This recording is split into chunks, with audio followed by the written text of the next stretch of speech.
What is up, everybody? I hope you are having a fantastic evening. I know that I am. College football playoffs have been insane, although rest in peace, 2024, 2025 Oregon Ducks. A little bit sad, not going to lie, a little bit sad. It was actually really sad, and Mr. USC fan over here is celebrating the heck out of it.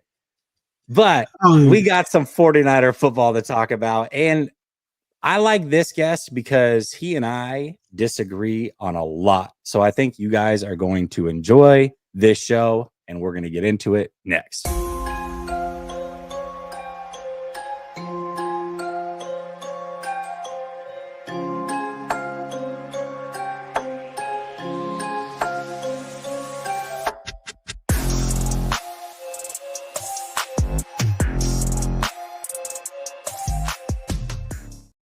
All right, welcome back to Last Second Sports, where we are giving you our take down to the last second. And I lost a bet, and the bet was simply this. If Colton McKivitz gave up 3 or less sacks this year and played at least 14 games, I had to give a platform to my guest tonight, Roscoe's. If you follow him on Twitter, you know who he is. You might be seeing him for the first time, but this is what he looks like, guys. This is Roscoe's. And if you've followed on YouTube, you've definitely heard him call into shows, especially Croc. Roscoe's, my man, how you doing tonight? I'm good, and you, Jesse? I'm ready for some football talk, man. Well, listen, we got some football talk for sure. If they see me on Twitter, they see my picture because of what I shared my picture and stuff, recent pictures, so they all see me. You know what I'm saying? Well, listen, you and I have definitely we're both fans, clearly, but we go at this from very, very different perspectives. You're very optimistic. I'm more glass half empty. I'm very pessimistic in the way that I fan. And I think those ideas definitely oppose each other. But it's good because there is a big chunk of this fan base that does fan the same way that you do, that is critical of the way that myself and others fan as well. And so I like the different opposing views. So, but before we get into it, I gave you the questions for tonight, but I did say there was one surprise question. And I think this is a really, really good way to start off because a lot of people think the way that you do when it comes to this. So I want to ask you a question. You're pretty critical of content creators and kind of the way that they might critique the team. So I want to ask you, like, what is fair when it comes to criticism for the team, and like what is out of bounds to you when you see people that talk about or critique the team? I like this question. Good job, Jesse. I like this question. So actually, man, I actually put it out there on Twitter today, which is crazy. Oh, okay.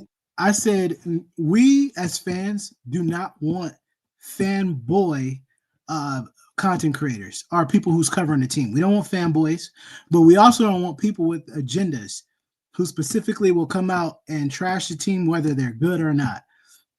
So if you're trashing a team when the team is good, winning 13 straight games, going to a Super Bowl, and you're constantly nitpicking, finding any negative thing, and then when they finally do bad, you're taking victory laps, nobody likes that either.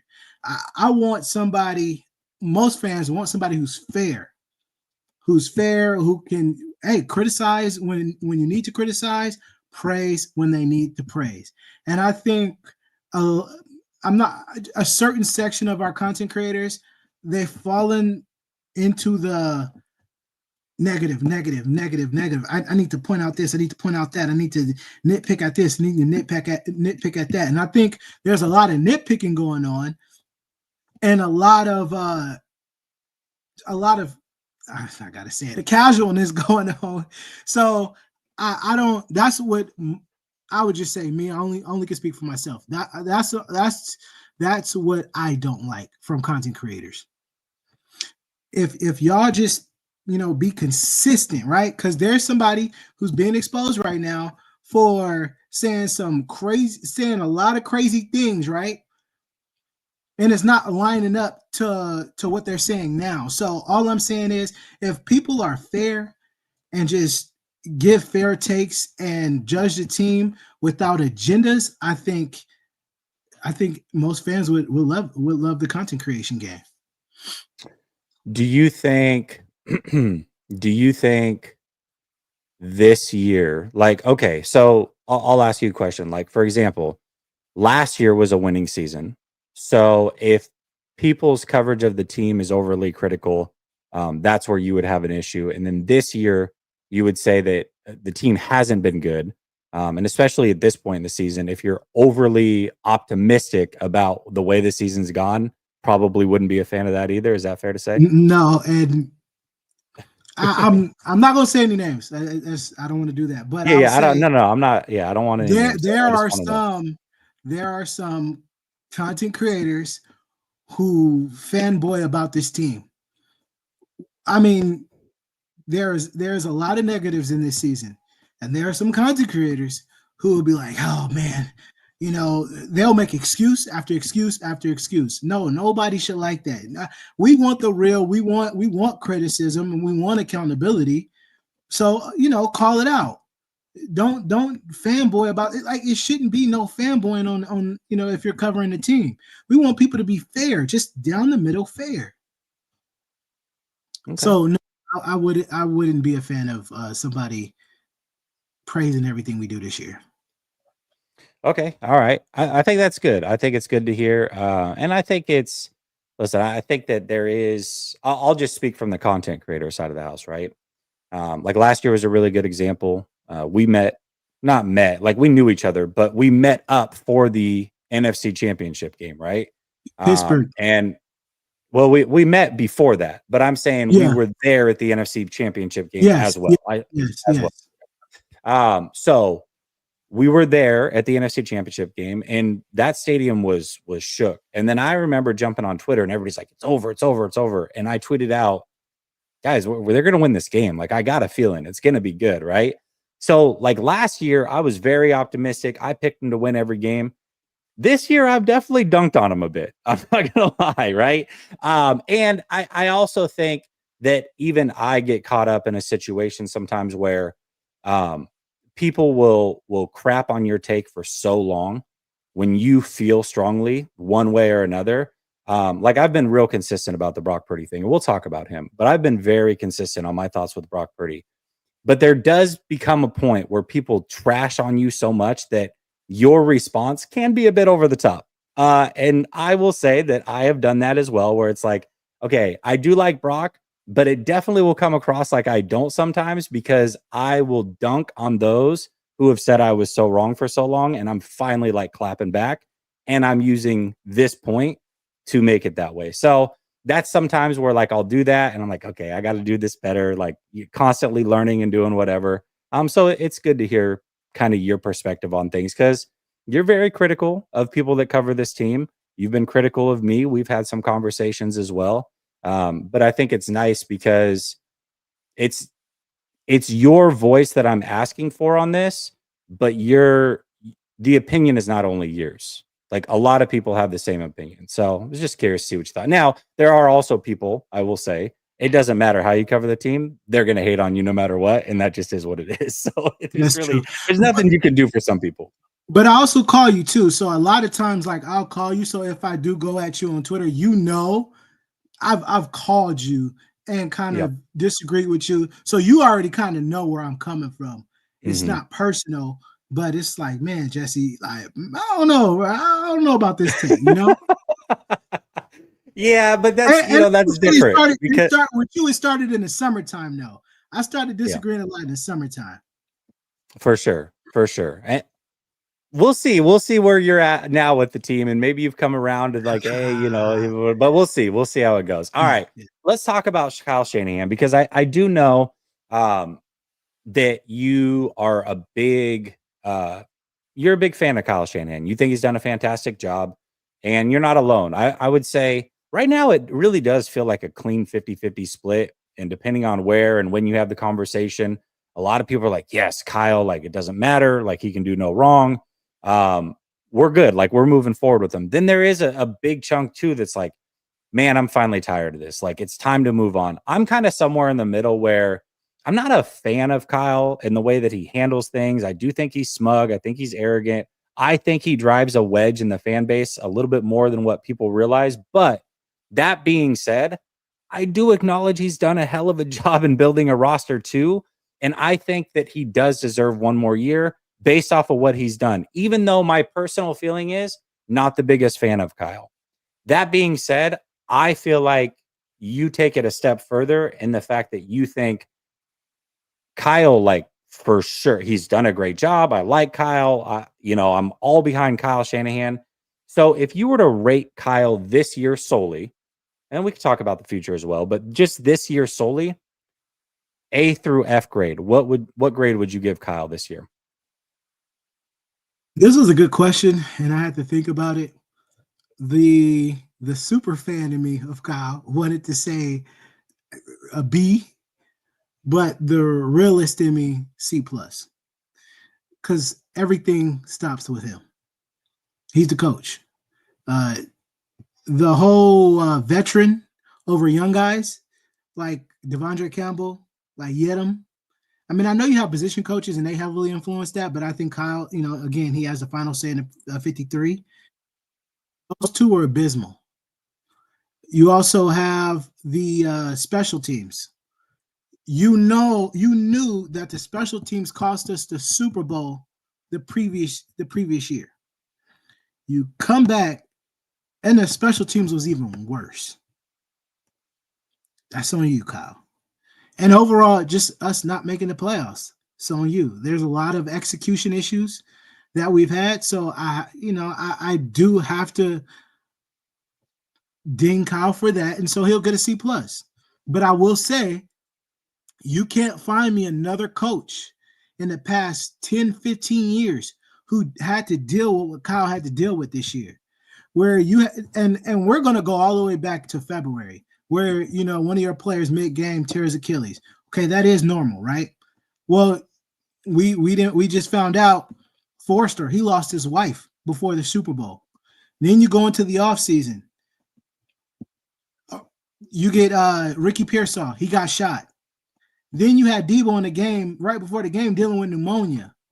Then you have two players who lost their children, and then you lose Brandon Ayuk for the season, and then eventually losing CMC for the season. There is no coach, and I swear you guys can go and do the research, and I need you to tell me, I mean, maybe the people can find it. Tell me if a coach had to go through all that in 1 year. But ultimately, listen, if I'm an owner, listen, they don't care about that, right? So ultimately, if I had to give a grade, though, I still have to give them a C plus. I think that's fair. I would probably be about in the C range, so I don't think we're that far off. Where would you rank him amongst coaches? Like, what coaches in the league do you think are for sure better than Kyle? For sure, better than him. Yeah. No, question you. Okay, I like it though. Okay, so I would Andy Reid clear cut better. Okay.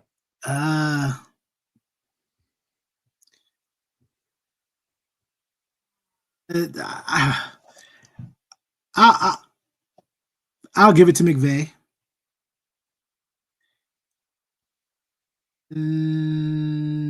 That's about it, honestly. Really? That's about it. Kyle's top 3. Really? Okay. So, All right. so Jesse, and it took a lot for me to say McVay, but I'm gonna say this though.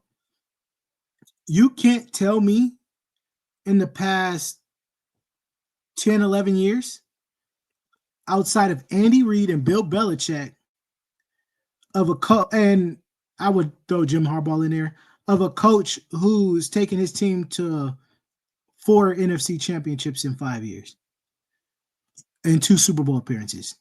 You can't tell me. It's only been 2 other guys, and that's Bill Belichick and Andy Reid. And because if I was to go back, I think 13, 14 years, then you could throw in Jim Harbaugh. But he only had 1 Super Bowl appearance. Yeah, he did. Andy Reid has had what? How many? They've been to 4 Super Bowls? They've been to 4 Super Bowls, 7 straight 4. NFC championships. 7 straight NFC championships, I believe, or six straight. AFC, yeah. Yeah, AFC, yeah. AFC. 6, I think. And then Belichick, they went to 7 straight and several Super Bowl appearances. You can't find me another coach who's done that. Tomlin, what I want to know how many playoffs wins he's got in the last 7, 8 years. I don't even think it's 3. I don't know that he has one in the last 7 or 8 years, does he?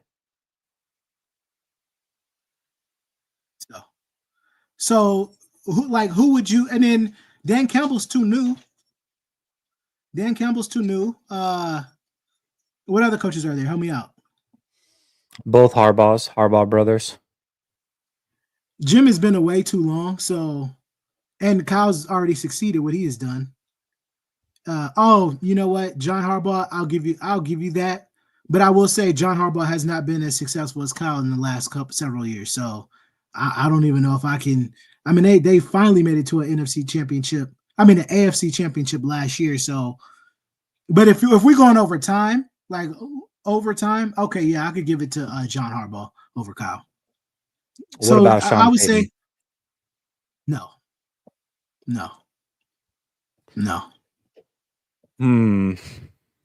I think, trying to think. Kyle does have some of the highest highs without winning a Super Bowl, right? Like you got guys that have won Super Bowls, but a lot of them were a while ago. Okay. Yeah. But and when I think winning one Super Bowl doesn't necessarily make you better. Like I wouldn't take Peterson over him or Mike right? McCarthy. Yeah, I wouldn't take McCarthy. That I'm not a yeah. So I'm saying you wouldn't take McCarthy over him because yeah. So too, yeah, so that doesn't necessarily mean you're better. To me, Super Bowls and like playoff wins it's the same conversation when you're talking about quarterbacks. Like those things matter to me when you're comparing two guys that you think are pretty equal. And it's like, what's the separator? Like if I'm comparing, great example, Patrick Mahomes and Josh Allen. Talent wise, I think they're very close, but Mahomes has all the accolades in the world. So he's clearly the better guy, right? Like that's the separator. But if I'm comparing like Dan Marino and Nick Foles, for example, it's like, well, clearly Dan Marino is better. Yes, Nick Foles has a Super Bowl, but that doesn't mean anything. So just because you have a Super Bowl, it doesn't necessarily mean you're above Kyle, in my opinion. But the problem that I have is that Kyle also has some of the lowest lows. I put out the thing like a week ago where he has 4 losing seasons in 8 years. And I put out like 7 or 8 other top ranked coaches in the league. Some of them have 15 plus years of coaching and don't have that many losing seasons. Some of them have 7, 8 years coaching and they have like 1 losing season. He has 4. It's either he's basically in the NFC Championship, which is fantastic, or he's just not making the playoffs altogether. It's like, so there is a boom or bust element to Kyle. And the interesting thing was before this year, you could say, well, that's because he doesn't have his starting quarterback. Whenever he has a starting quarterback, he's in an NFC Championship. You can't help your starting quarterback going down. Well, this year he had a starting quarterback, and I think this is arguably the worst year of the team since he's been here. Like the first 2 years, you could really be like, okay, you're building a team. I get it. You just signed Jimmy G. He gets hurt in 2018. You weren't a good team in 2017. You're building things. Then you're great in 2019. Then the crazy injuries that happened in 2020, including to your starting quarterback that led to you drafting Trey Lance. I get that one. But then this year, it's like, yes, you have injuries and you talked about the crazy things that have happened. But man, this team was not only supposed to go to a Super Bowl, I think they were favored by Vegas the moment they lost to the Chiefs. And then going into the season, they were favored in every single game. And they're in a spot now where they've lost 6 of 7. Like, what the hell is going on? I get there's some crazy things happening, but dude, he's either great or he's awful. And that's for me, what makes it really hard for me to rank him top 3 or top 5, because those guys don't have the lows that he has either. So I think we should start transitioning into Brock Purdy then, because this is where the conversation needs to start. But I will say, as far as Kyle, for this year, an excuse I will give him is you pretty much did not have your guys in training camp or even in off season, right? So you didn't have Trent Williams, you didn't have CMC, you didn't have Drake Greenlaw, You didn't have Brandon Ayuk, and most of those guys all kind of had slow seasons. Am I correct? CMC started off slow. Brandon Ayuk started off slow. Trent Williams, I don't think he played his most elite football. So Ricky Pearsall started off slow. He didn't have him either. So you didn't really have a football team to start training camp. There was no chemistry, and everybody started Ayuk off and slow. Trent, though, you could say, and this is where like it's hard to decipher because it's like I do feel like sometimes Kyle the GM hurts Kyle the coach, and I know he's not officially the GM, but we know he's calling the shots, man. He is. So the fact that Ayuk and Trent weren't there, that wasn't because they were hurt or they couldn't participate. It's because they had It was contract money. things going on, and Kyle Yeah, was but a that's part of not. that too. But that's not on Kyle. That is between Parag, because Kyle's not the money guy. That's Parag, and so that's where I'll put it on the 49ers front office. Yeah, you could put Kyle in that. Again, this is why he gets a C+. You could put Kyle in that, but really that's between the 49ers front office. And that's why, like, this season, that's on the front office to blame, because we all talked about it in spaces. My guy Trey, shout out to Treyway, he talked about it in spaces. The Niners take way too long paying players. And I didn't have an issue with it because it's like they getting paid. But now, once you see like no training camp, all of these guys started off slow. It was an issue, and it hurt us. So, but let's transition into Brock Purdy.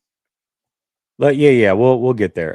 Let me hit these super chats real quick. Jason says, "What do we have to look forward to as fans?" We're going to talk about that. No playoffs, losing good free agents, bad drafting, training camp drama, excuses, another bad season. We're going to talk about the future. We will get there, I promise. Ravi says, "Respect to you for having this show topic. Appreciate your awareness and openness." I appreciate it, Ravi.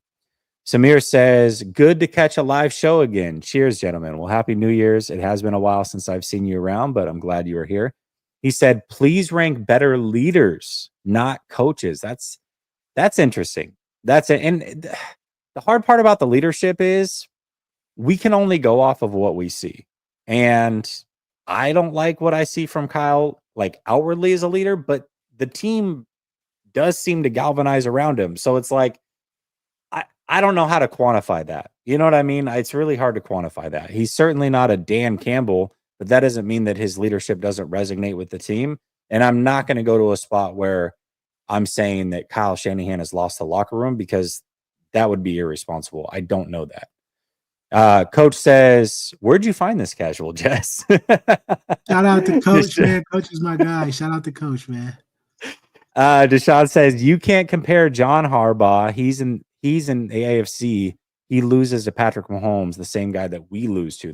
That is fair. To get to a Super Bowl, you have to go through Patrick Mahomes. If we had to go through Patrick Mahomes to get to a Super Bowl, I don't know that we would be there either. Sean says, "Being a successful coach doesn't mean you shouldn't move on. Are you content with being relevant or not? Kyle will always be relevant. I want chips, not winning seasons. No one remembers that." That don't make no sense, Sean. That don't make no sense. That's a casual. Bro, you have to be good to get to the Super Bowl and eventually win the Super Bowl. We have to be good to get to the Super Bowl and win the Super Bowl. Who are you going? You want to move off of Kyle? Okay, fine. You better give me 5 coaches, not just one, because you're always going to say Ben Johnson. But I will say Ben Johnson is the same offensive coordinator who lost the lead to the 49ers in the NFC Championship. Y'all always talk about Kyle Shanahan losing leads. That didn't make sense. He literally didn't make sense. You have to be good to get to the Super Bowl. They ain't good this year, though. We're not good. Dave says, "Brick sucks. Lyle is worse. Both are below mid." All right. And then Samir says, "Lack of chemistry is partly attributed to bad culture. Who do you blame for that?" Question for you both. Lack of chemistry. What does he mean by lack of chemistry? So the lack of chemistry that we had, because I did talk about the lack of chemistry we did have, that was because we didn't have our guys there. So there was no chemistry. You seen Brock and Pearsall? There was no chemistry between them until finally pretty much Brock's last game of the season. It takes time to build chemistry with your receivers. If you played sports, Samir, if you've ever played sports, it takes time to gel together. That is sports 101, not just football, but sports 101. And the culture is good. You have Javon Hargraves come from the Eagles, who was in the Super Bowl that previous year, come and talk about the 49ers culture. You had Al Shazier, who came to the playoff game. He's on a whole nother team. He came down to the 49ers game, broke down the 49ers in the playoff game before the Packers game. The 49ers, there is no, this past game against the Lions, everybody was out there playing for Kyle. That is not a bad culture. Please understand what you're saying, sir. Yeah, I don't, like I said, the culture thing is tough for me because I'm not there. There are definitely some weird things. I mean, you and I disagree on this one, but like I don't like the players yapping the way that they do when this team's not winning.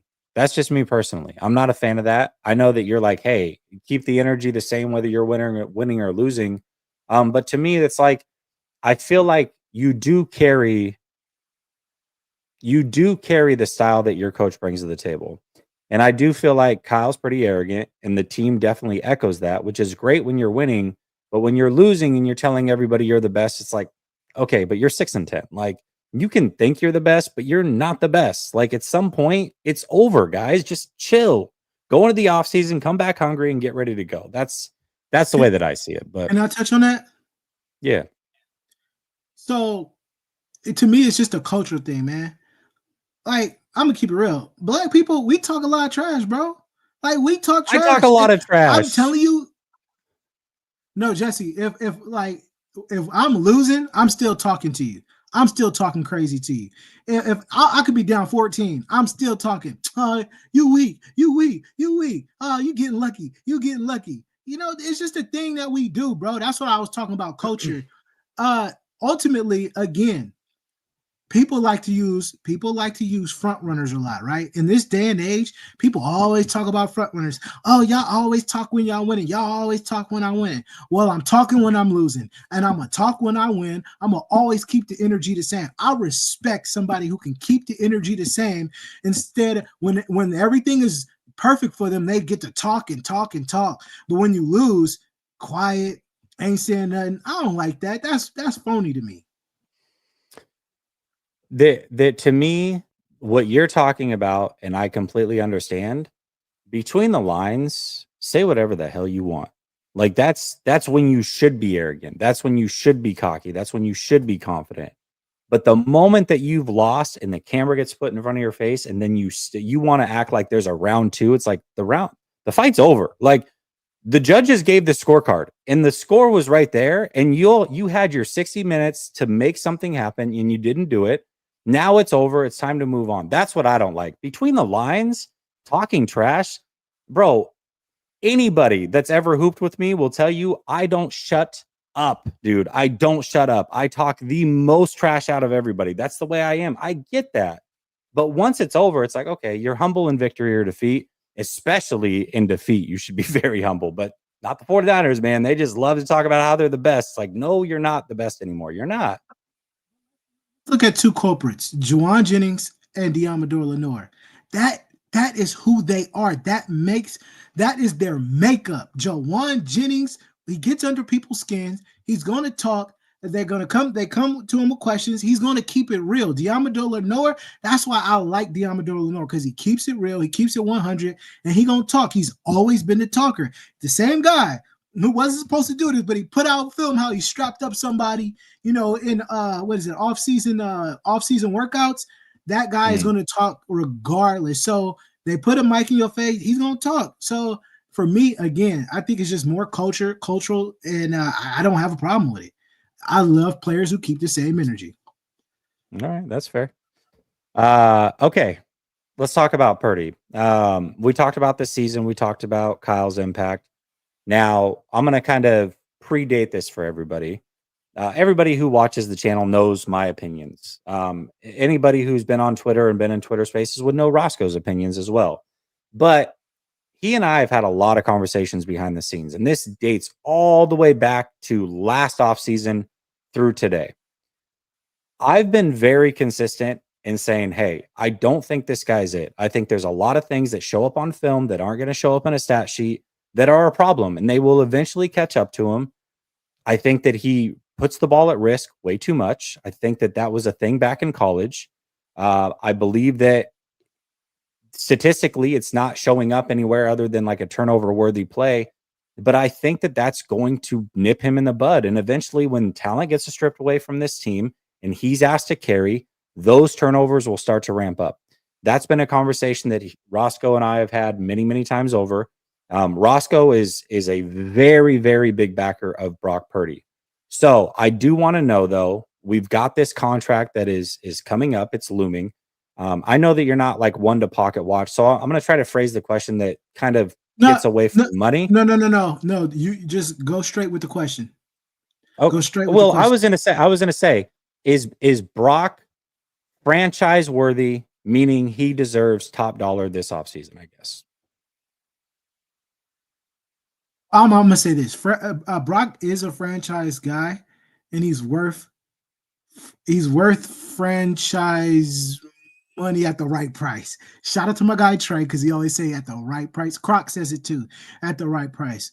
Listen, you can't pay Brock top 5 QB money if he can't play top 5. If he can't play like a top 5 quarterback when it matters most.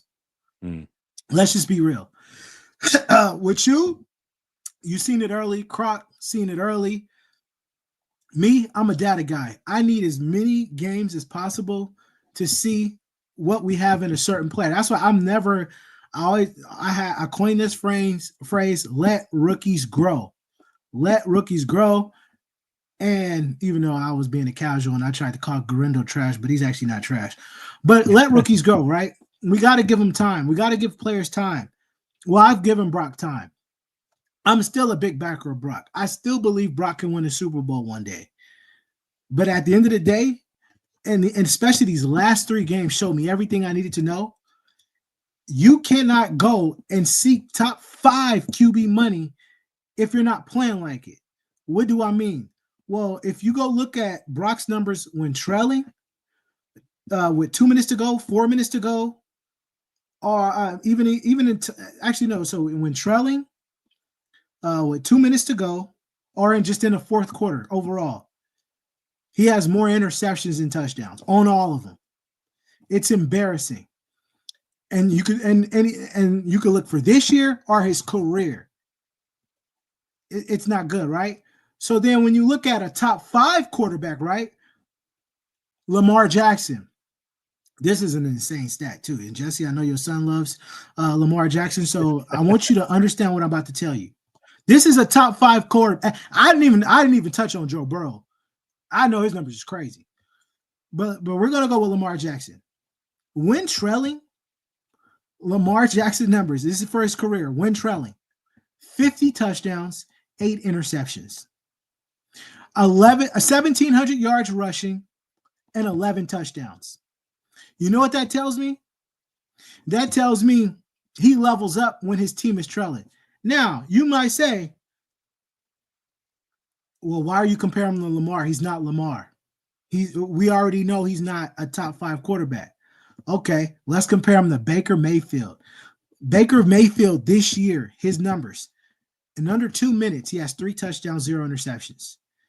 And overall in the fourth quarter, he has 15 touchdowns and 7 interceptions and completing 70% of his passes. He elevates in the fourth quarter. Why does he have his team on the brink of the playoffs? It's because he has elevated his team in the fourth quarter. Why is Brock's team not in the playoffs? Because Brock has folded time and time again in the fourth quarter this year. And I tried to defend him. I tried to make excuses for him. But at the end of the day, against the Rams, interception in key moment. Against the Dolphins, interception in key moment. Against the Lions, back-to-back interceptions in key moment. Cardinals, interceptions in key moment. The Vikings game, as far as the Vikings game, I mean, we were down most of the game, and he had several turnovers that game. Seahawks, you couldn't close the game out. You airmailed the ball to Debo. You can't ask for top 5 quarterback money and you play like that in the fourth quarter. You want to know the you want to know? I was not expecting that. The crazy thing is, as bad as it's been this year, he was worse last year in those moments. Now he had less moments, but when you go plus or minus 8 points, 7 points rather in the fourth quarter, his numbers were actually worse last year, which is crazy to think about. No, it's not. It's actually not surprising because outside of the Cleveland game, and we're only talking regular season, outside of the Cleveland game,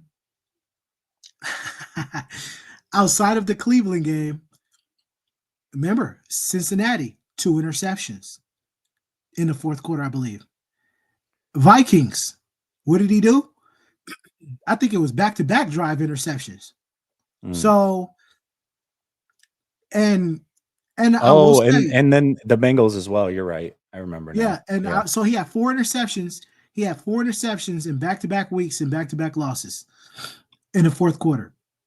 But I will say this: he did get it done when it mattered most in the playoffs, and most people were scared. Most people were scared, saying, "Hey, I don't know if Brock could get it done when it matters most." Well, he had a clutch drive against the Packers, and then we were down 17 points against the Lions, come back. And even in the Chiefs game, down in the fourth quarter, threw a touchdown to Juwan Jennings. And I think we had back-to-back field goals. I know y'all don't like field goals, but hey, he did his job, right? So that will give me a reason to be optimistic on that. But we just have to call a spade a spade. And right now, how Brock has performed in the fourth quarter over these past 2 years in regular season, I mean, we needed to get to the playoffs this year, and Brock, you could have carried it. I can't give you no excuses. Yes, we went through all the stuff that we went through. Yes, Ronnie Bell dropped passes. Jordan Mason fumbled the football. At the end of the day, if you getting paid top 5 money, they don't care. Joe Burrow has got his team on the brink of the playoffs, and now the Chiefs are not going to start playing their guys, so they may not get in. But to even get his team to the brink of the playoffs, they were like 4-8. And then they won 4 in a row because Joe Burrow put the team on his back with a terrible defense and a terrible offensive line. Yeah, I think, the interesting thing about Brock is, like, obviously my opinions have been pretty clear, but even then, like, I do want to give grace to all quarterbacks. Like, Zach Wilson's another guy who I didn't think would be good, but I wasn't willing to call him a bust even after like 2 seasons. I'm like, let me see it for sure. And Brock Purdy this year, to me, the narrative was, okay, he doesn't play well in bad weather. And so I said, well, but that sample size, we're talking like 3 games of bad weather. That doesn't necessarily mean, just because that's who you've been early on, doesn't mean that that's who you have to be. So he got 2 more chances this year, but unfortunately, he played bad in both those games. So it's like, all right, at some point, this kind of is who you are. And then the fourth quarter thing, it's like, yeah, again, you had the stuff last season, but in the playoffs, to your point, I thought it was good. So let's see if that's a narrative that you can shatter. And he's been given that opportunity 3 straight games now and couldn't shatter it in either of them. So at some point, like, that's who you are now. Does that mean that's who he has to be forever? No, but you can't pay off of your point, which is optimism. You have optimism that he can turn it around because of what you've seen in the playoffs, but you can't pay because of optimism. You have to pay because of results. And that's the bottom line. That's where we're at with Brock. And I truly, truly believe we were a play away. We were literally a play away in overtime from winning the Super Bowl. Mm-hmm. I truly believe Brock can win the Super Bowl. But right now, Brock, for what you showed these last 3 games, we needed these last 3 games. I think we would be in the playoffs if we'd have won the last 3 games, right, Jesse? Am I right? Or am I wrong? The way that it's played out, I think we would be going into week 18. The Rams would have to win in order for them to get in. So we wouldn't necessarily be in, but if the Rams lost to the Seattle Seahawks, we'd have a chance. Yeah. Yeah. And so, and I'm saying if we'd have beat the Rams too. Because I think for sure. Yes. Yes. So at the end of the day, I mean, we had every opportunity with everything that went against us. We had every opportunity to make the playoffs. And Brock, I mean, and Jesse, I swear to you, I was ready to talk so much trash to you. I was ready to talk so much trash to Coach. I was ready to talk so much trash to all the Brock people that was going against Brock Croc. Oh, I was about to go in on Croc. I was about to talk trash to everybody. And then Brock threw the interception against the Rams. And I'm like, all right, I'm going to still believe. He has an opportunity against the Dolphins. The dude threw a pick. All right. Okay, the Lions. This is a big-time team. I'm going to still talk trash. And he threw 2 picks. Where does that leave me? That's I think, and this is where I'm like, this is where you should start criticizing. Fanboy goes out the window. Oh, praising, all that all goes out the window. You can't do that no more. You have been given three different examples. He had 3 times to show, and he didn't. What do y'all want me to do? Can I bring this up since you're on the show? Because a lot of people don't believe it for some reason. When we drafted Brock Purdy, do you remember what I came to you and asked you to make for me? You asked me to do a Photoshop of Brock Purdy because you actually liked the kid. I remember you liked Brock Purdy. You was like, oh dude, I watched him. Oh man, could you make an edit? Could you make a Photoshop? And I did it. Yeah, you put him in a 49er jersey for me. Yeah, I mean, listen, it really is nothing. It's nothing personal. Like, Brock's a really good kid. I think he's clear. Like, both things can be true. Everybody was wrong about Brock. The fact that he's been gotten to this point, everybody was wrong. Everybody was wrong. Like, you were either wrong about where you thought he should be drafted, which I feel like I was more right on that side, but I was definitely wrong on who should be the guy they move forward with, which was I was a Trey guy. You know what I mean? So that's where I went wrong. Whether you thought he was truly Mr. Irrelevant, he shouldn't have been drafted. Every GM in the league was wrong. Everybody's wrong about Brock, but that doesn't mean that you're always going to be wrong just because it also doesn't make him a franchise quarterback or make him elite. Both things can be true. Everybody was wrong. He's also not elite. And that's where it's at. So for me, I loved him coming out of college as a 3rd-round prospect, but I didn't like that he was turnover prone. I felt like he had a game manager skill set with a gunslinger mindset. And if he did that in the NFL, he'd get himself in trouble. And I saw it all over his film last year. It didn't come back to bite him really outside of the Ravens game and a couple games here or there. But for the most part, he did really, really good. And the stats were great. This year, to me, he doesn't look any different. The only difference I'm seeing is there are times where he's turning down checkdowns in favor for bigger plays downfield, which, okay, whatever. But as far as his willingness to just say YOLO and make a bad decision, that was all over his film all last year. It just didn't bite him in the butt the way it is this year because the talent around him is less. So to me, he's not really that different of a quarterback. The talent around him is less, and this is what you're getting. So that's the way that I view Brock. Yeah, I mean, I truly is it oh, okay. I truly think Brock will be fine. I do. I really do. I really do believe in Brock, but at the end, like I said, man, at the end of the day, he had his opportunities to prove something these last 3 games, and he just didn't do it. And it killed me because I couldn't talk trash to everybody. But I will say this, and I talk to Croc all the time. That's my guy. I already knew who Brock was. I never called him elite. As big of a fan as I was of Brock, and Jesse can attest to this, Croc can attest to this, anybody who's been in spaces with me can attest to this.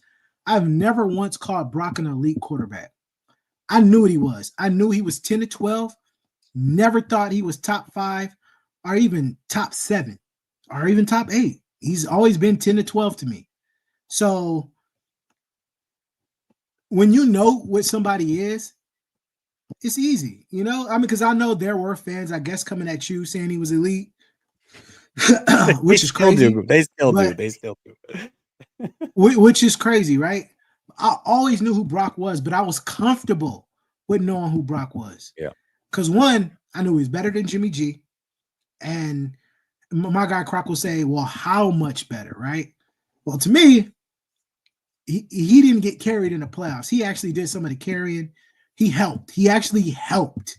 So I always knew who Brock was. So that the whole elite stuff, I didn't care about that. I never viewed him as that. I didn't need him to be. I did not need him to be. Again, we were one play away, one stop away from winning the Super Bowl in overtime.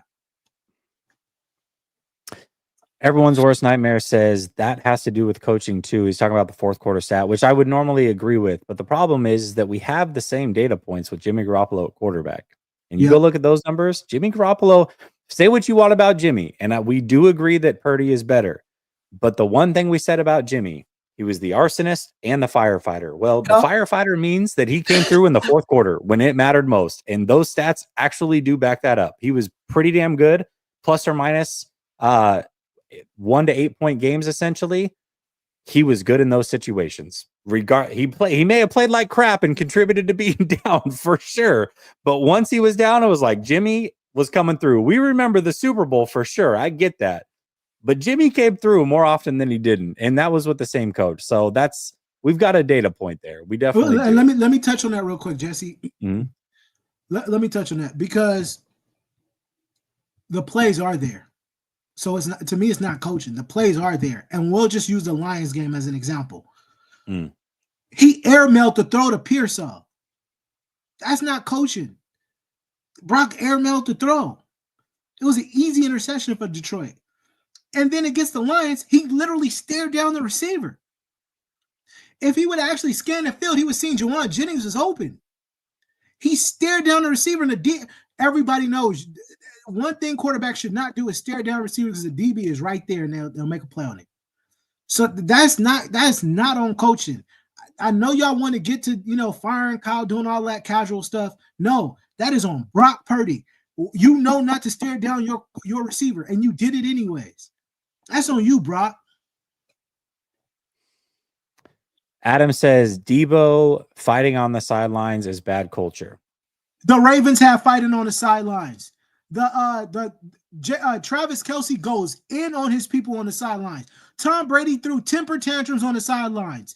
Adam, try again. Sean says, I don't have to have a replacement in mind for Kyle in the same way. I don't need a new girlfriend before I leave the unproductive relationship. You can't call for somebody to be fired and don't even have a replacement. Again, these people are casuals and they just yap. I'll take the guy. We did a show. It was myself, Coach, Grant, and Ryan, and we all came up with a completely different coach. Not that we would hire, like if Kyle were gone, but like the hypothetical was, who would we interview? And I think it was actually a good candidate list. But, again, and I've said this about Ben Johnson. I've been talking him up for a few years. Doesn't mean he's going to be a good head coach. Like, we don't necessarily know he's going to be a good fantastic play caller. Like, as a pure play caller, he's probably the best going right now. He is. That doesn't mean you're a good head coach, though. There's a lot more to being a head coach. And that's what the hard part is. Now, on the flip side of that, it can get a little scary. Actually, I did forget to ask you a question when we were on the Kyle topic. So let's circle back real quick. What would it take for you to change your opinion of Kyle? Meaning, at what point would you say, all right, it's time to move on from Kyle? Like, what would that look like for you? When you could tell the team is not playing for him, when they start getting blown out, when things look very, very murky and then losing continues. So, because, next year, right?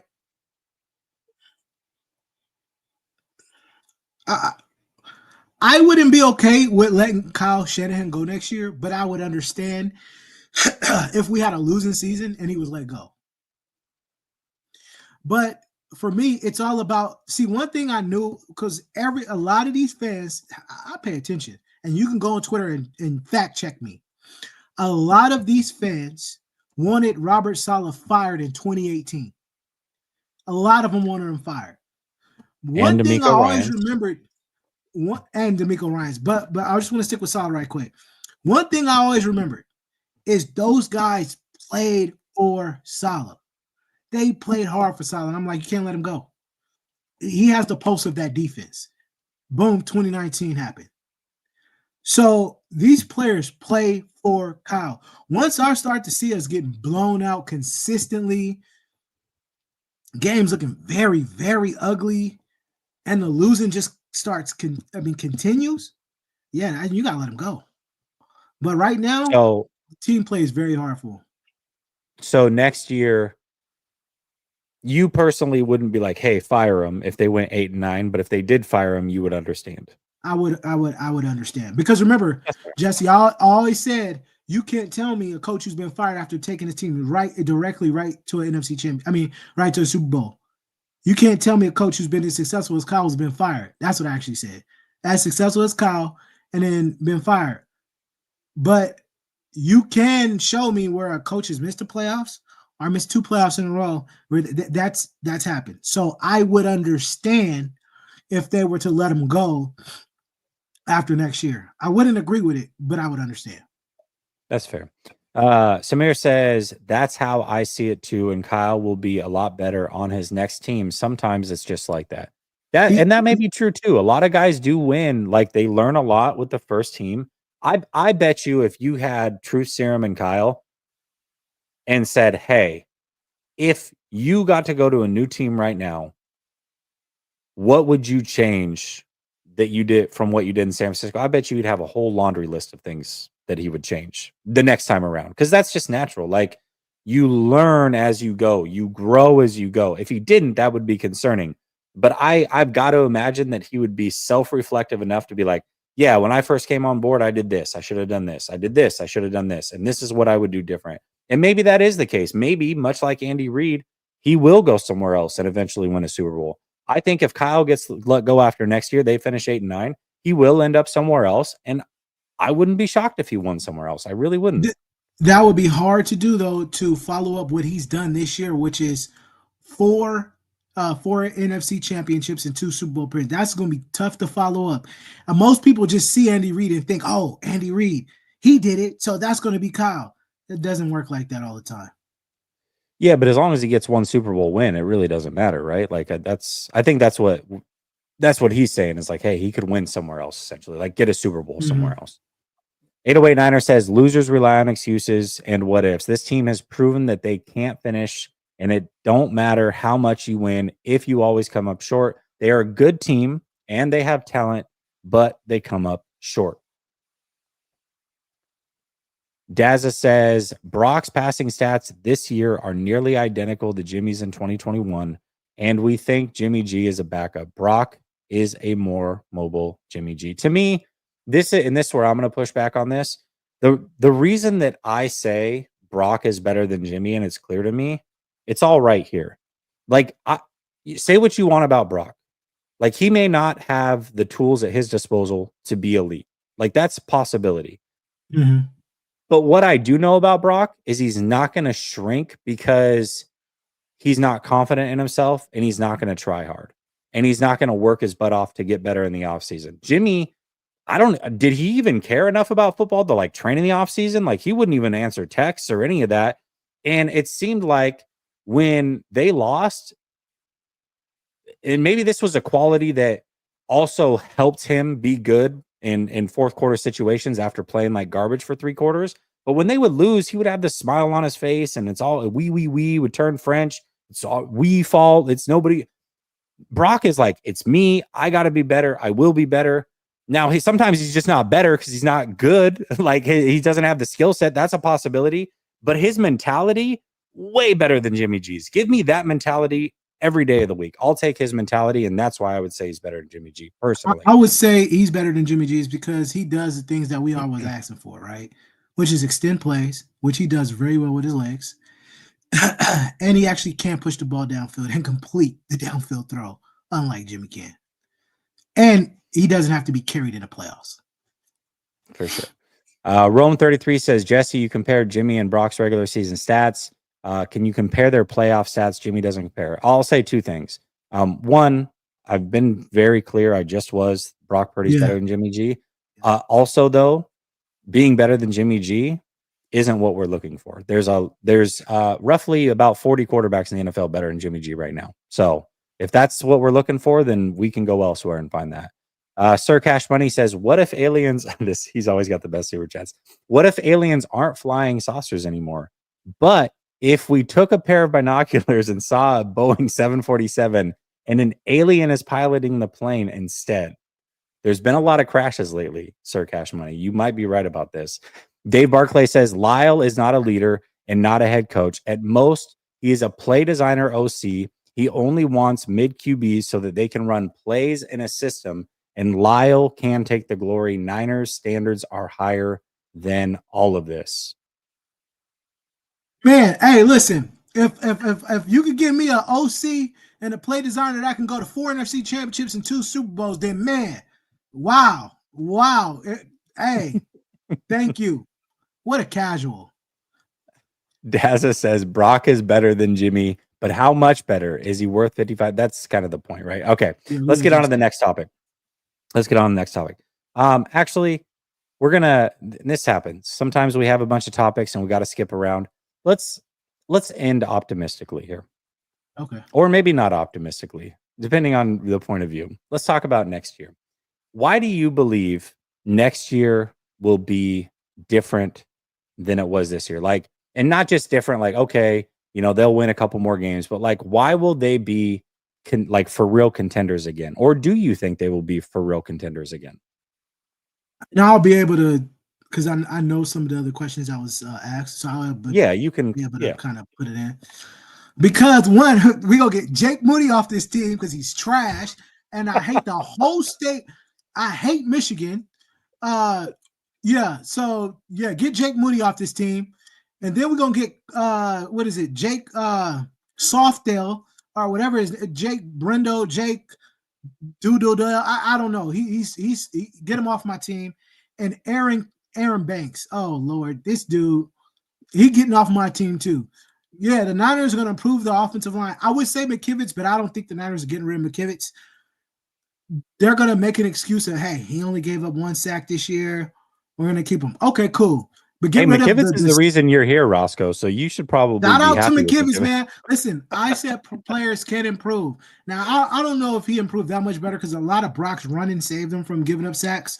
But hey, players can improve. So maybe he improve even more next year. Maybe he'll make the Pro Bowl next year. But I'll tell you this, Brendo and Aaron Banks and Jake Moody got to get off my team. Thank God we already got get them all off. Yes. Ambry Thomas, go. He already going, actually. Ronnie Bell, deuces, get off my squad. So get all the Michigan boys off the squad. And then I'll say we got to re-sign Dre Greenlaw, and I believe a linebacking core, and we've seen it in the Rams. We've seen the future, what the future can be, right? If you resign Huff and Greenlaw, right? We've seen what the future can be of a Greenlaw, Winters, and Warner linebacking core. You watch that Rams game. They were flying everywhere. Now, I need D. Winters to stop getting injured, but they were flying everywhere, right?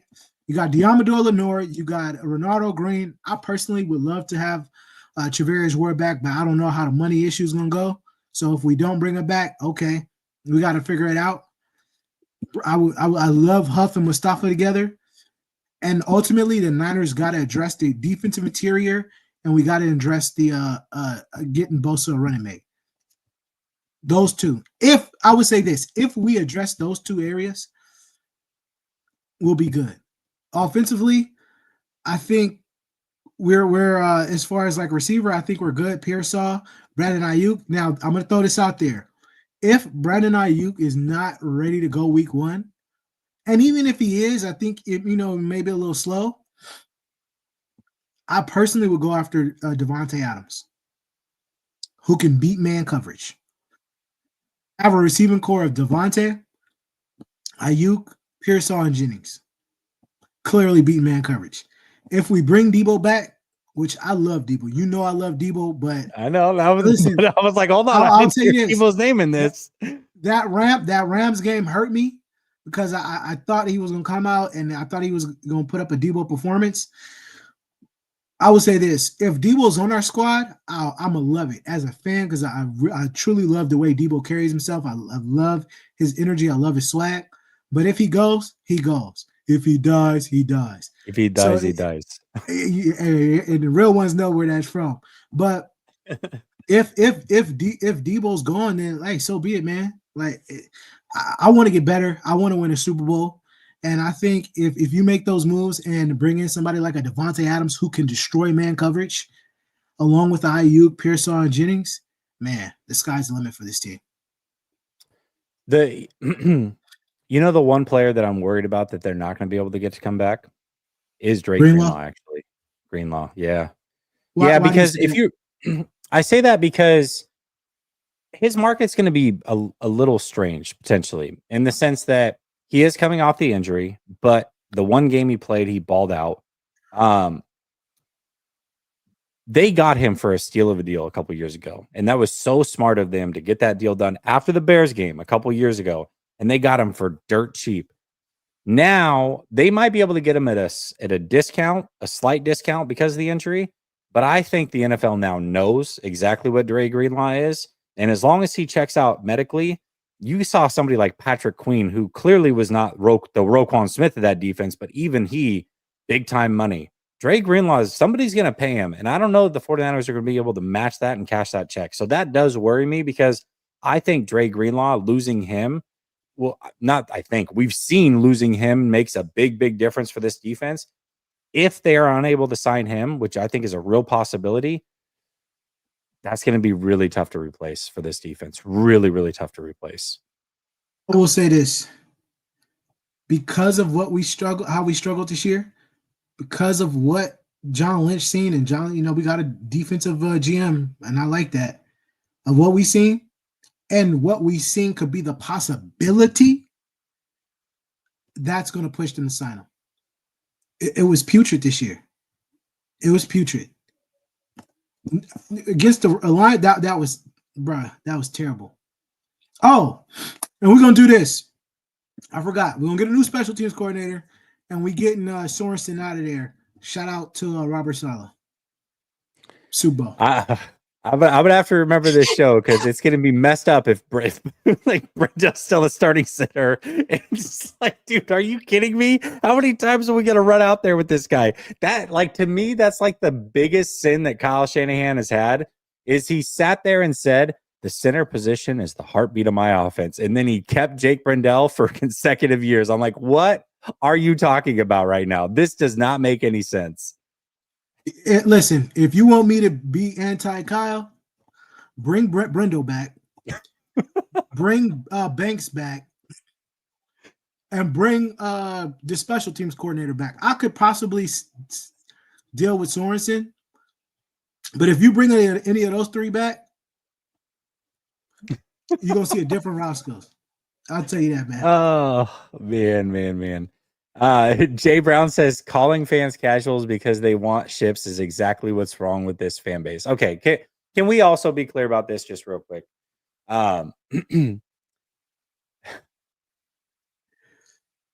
Roscoe's calls everybody casual. Like, that's his thing. He calls me even casual. Myself. Like, he'll tweet that he's a casual. Like, if he has a dumb take, like, that's just his. He's joking. He's not trying to, like, don't take it personally, is all I'm going to say. Not trying to insult you. Yeah, he's not trying to insult anybody. He literally calls everybody casual. 808 Niner says George Seifert got fired with a Super Bowl and never had a losing season because there used to be a standard. We've had those conversations about George Seifert. There's not, but even the George Seifert thing was like, the article says his contract was up. Yeah. But also, it's different. It's different game now. It's different. The front office is just completely different. Those days are completely different, in my opinion. I remember those days, and I love those days. I mean, George Seifert, I think, like, the way it was written, if you go read articles from then, it was like a whatever, but it was clearly they had a chance to bring him back and they chose not to. I mean, he didn't like it from the way it was written. He didn't like the being in limbo. Most coaches don't. They don't like being in limbo. Nor should they. I understand. Yeah, and I'll tell you right now, if Buddy in Dallas has a chance to get a job somewhere else, he'll probably dip on Dallas. Exactly. Because he's been in limbo all season. So. Casual, I've been a fan longer than you've been alive. You still a casual. I don't care.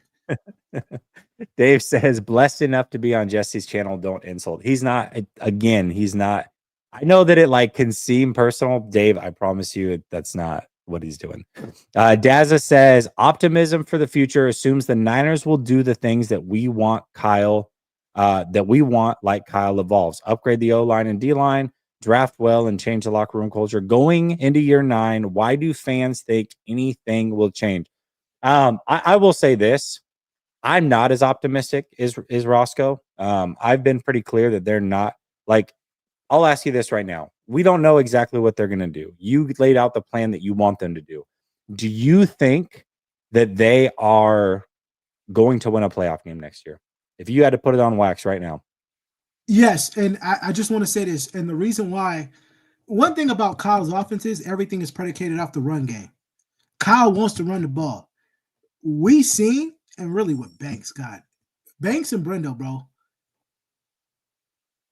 No, we cannot run the ball.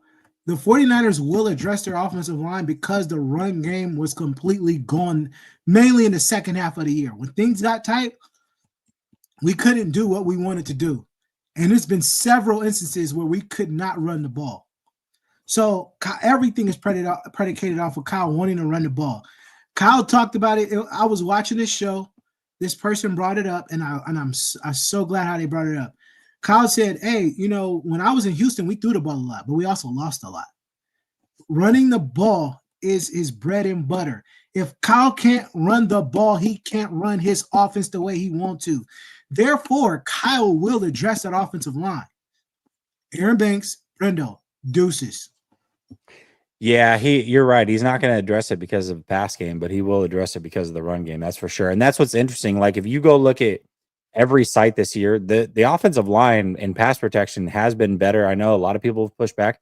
The reason they're rated so low, though, is because of their running off. Like, they cannot win in the run game. They're not winning their assignments, this is the first time in the whole time that Shanahan's been here where that's been a real serious issue. Yep. And I think you're right in the sense that that's what will force him to change it. Adam says, you got to be kidding me. You love the way that Debo carries himself. Come on. The guy is a toxic crybaby. I'm not a big, listen, I used to have a Debo picture right here. It's still in the room. It's right over here. I loved Debo. But Debo is he still carries himself the same way, even though like there's something missing, whether he's washed. I'm not going to say that because who knows, like he could come back next year and do something crazy, but this year he clearly doesn't have it. And he's still, up until recently, I do think he's been more humble recently, but up until recently, he's been very, very arrogant. It's like, dude, come on, man. Like, you got to do better. Ryan says, go. My favorite player is Kobe Bryant, arrogant, all that. I mean, at some point as an athlete, you have to be arrogant. But like you said, his arrogance wasn't backing up his play, so I do understand that. But again, I like the way Debo carry himself. And yeah, the last 2 games has actually been pretty decent for him. So shout out to Debo. You know what got me was going into that Rams game. I remember I was doing a show with Grant. We were talking about like his arrogance. And I said, you know what? Say what you want about Debo. But when he puts the pressure on himself, like the way that he tweeted, oh, I'm not getting the ball. That's the problem. I was like, every single time he's done this, he's come through. Like and there are people like Debo where I truly believe they talk trash, not for you, not to get you out of your game, but to get them in their game. Like they like to put pressure on themselves so they get up for the moment. And every time he's done that with the Rams in the past, the Eagles in the past, he's always come through.